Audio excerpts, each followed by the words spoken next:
નમસ્કાર દર્શક મિત્રો, આપ જોઈ રહ્યા છો જનમિત્ર ન્યૂઝ। તો જોઈએ આજના મહત્વના સમાચારમાં। કચ્છમાં શિક્ષકોની ભારે ઘટનાને લઈને મુન્દ્રાના આશાપુરા ચેરિટેબલ ટ્રસ્ટ દ્વારા તાત્કાલિક પગલાંની માંગ કરાઈ। હાઈવે જામ, શાળાઓની તાળાબંધી સહિતના કાર્યક્રમોની ચીમકી અપાઈ। કચ્છ જિલ્લામાં લાંબા સમયથી ચાલી રહેલી શિક્ષકોની ખાલી જગ્યા બાદ શિક્ષણ કાર્ય અસરગ્રસ્ત બની રહ્યું છે। ખાસ કરી અને પ્રાથમિક અને માધ્યમિક શાળાઓમાં શિક્ષકોની ઘટને લઈને મુન્દ્રાની આશાપુરા ચેરિટેબલ ટ્રસ્ટ દ્વારા જિલ્લા પ્રાથમિક શિક્ષણાધિકારીને આવેદનપત્ર આપી અને તાત્કાલિક કાર્ય કરવાની માંગ સાથે રજૂઆત કરવામાં આવી છે। ભુજ ખાતે યોજાયેલી પત્રકાર પરિષદમાં ટ્રસ્ટના પ્રમુખ ગજેન્દ્રસિંહ ઉર્ફે ગજુભા જાડેજાએ જણાવ્યું હતું કે રાજ્યમાં સૌથી વધુ શિક્ષકોની ખાલી જગ્યાઓ કચ્છમાં છે। છેલ્લા ઘણા સમયથી આ સમસ્યા ચાલે છે, છતાં સ્થાનિક ચૂંટાયેલા પ્રતિનિધિઓની શિક્ષણની અગ્રતા વિશે કોઈ ચિંતા જ નથી। તેમણે સ્પષ્ટ શબ્દોમાં ચીમકી ઉચ્ચારી છે કે જો આગામી સમયમાં સમસ્યા ઉકેલાશે નહીં તો એક દિવસ શાળાઓ બંધ તેમજ હાઈવે જામ કરાશે। સાથે જ તેમણે રાજ્ય સરકારના પ્રવેશોત્સવ પ્રચારની પણ ટીકા કરતા કહ્યું કે જ્યારે શિક્ષકો જ નથી ત્યારે બાળકો ભણશે કેવી રીતે? આ શાળા પ્રવેશોત્સવ ફક્ત તાઇફાઓ છે તેવું કટાક્ષ કર્યું હતું।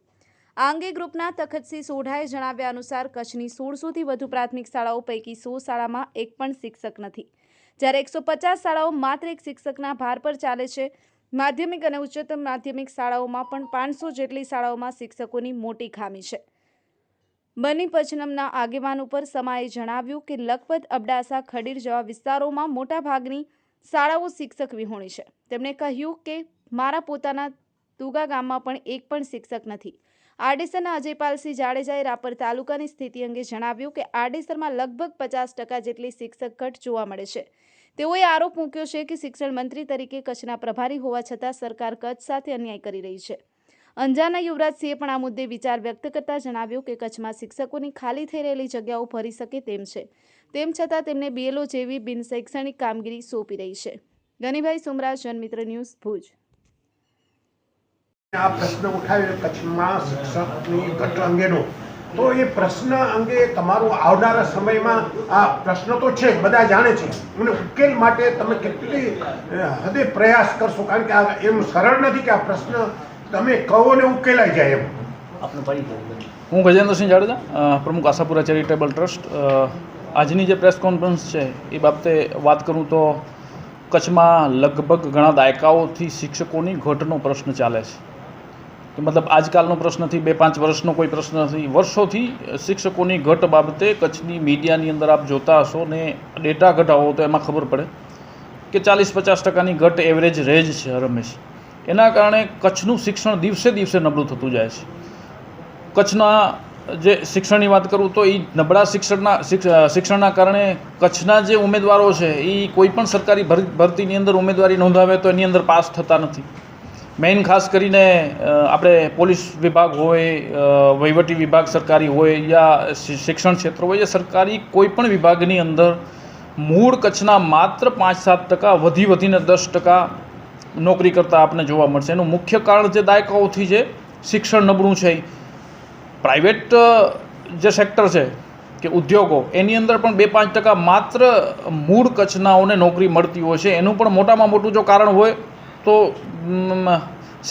શિક્ષણ કચ્છનું નબળું, અને આ કચ્છ સાથે વર્ષોથી થતો અન્યાય છે। કચ્છના મીડિયાએ, કચ્છના અમુક નેતાઓએ ઘણી વખત રજૂઆત કરી છે, તે છતાં આ બાબતે કોઈ પણ નિરાકરણ નથી આવ્યું। હાલનો પણ પ્રશ્ન આપણે કહીએ કે છેલ્લે બદલી થઈ શિક્ષકોની, તો નવી ભરતી ન થાય ત્યાં સુધી છૂટા ન કરવાની વાત આવી અને એ રોકી દેવામાં આવી, અને કચ્છ માટે જે મીડિયાએ મુદ્દો ઉપાડ્યો કે તો એના બાદ કચ્છ માટે સ્પેશિયલ ભરતી અમે કરશું એવી જાહેરાત કરવામાં આવી। મુખ્યમંત્રીનો આભાર માનવામાં આવ્યો, સત્તાપક્ષનો આભાર માનવામાં આવ્યો, પણ છેલ્લે થયું શું કે ગુજરાતની જે સામાન્ય ભરતી છે એની અંદર કચ્છને બાકાત રાખી દેવામાં આવી।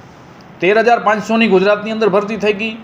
ત્યાંના શિક્ષકો 2 દિવસ પહેલાં પોતાની શાળાઓની અંદર હાજર પણ થઈ ગયા, પણ કચ્છની અંદર કચ્છની સંખ્યા 0-0 દેખાડીને કચ્છને એકદમ સાઈડમાં રાખી દેવામાં આવ્યો। 4100ની જે ભરતી છે એની પ્રક્રિયા હજી સુધી કોઈ પણ રીતે ચાલુ નથી થઈ, જે બાબતે પણ અમે માંગ કરશું કે ભાઈ તારીખ આપો, તમે 4100ની ભરતી ક્યારે કરવાના છો? અને મૂળ ઘટ 4800ની છે, એની સામે 4100ની ભરતી, એના બાદ 1000 શિક્ષકો એવા છે જે આ લોકો નવા આવશે તો એ છૂટા થશે। તો એ બાબતની પણ કોઈ પ્રક્રિયા અહીંયા કોઈ કરવાનું નથી. છેલ્લે વરી 35 થી 35% ઘટ કચ્છની અંદર રહેશે જ. તો એ બાબતે અમે શરૂઆત કરી છે. આજે જિલ્લા પ્રાથમિક શિક્ષણ વિકાસ અધિકારીને શિક્ષણ અધિકારીને અમે આવેદન આપશું.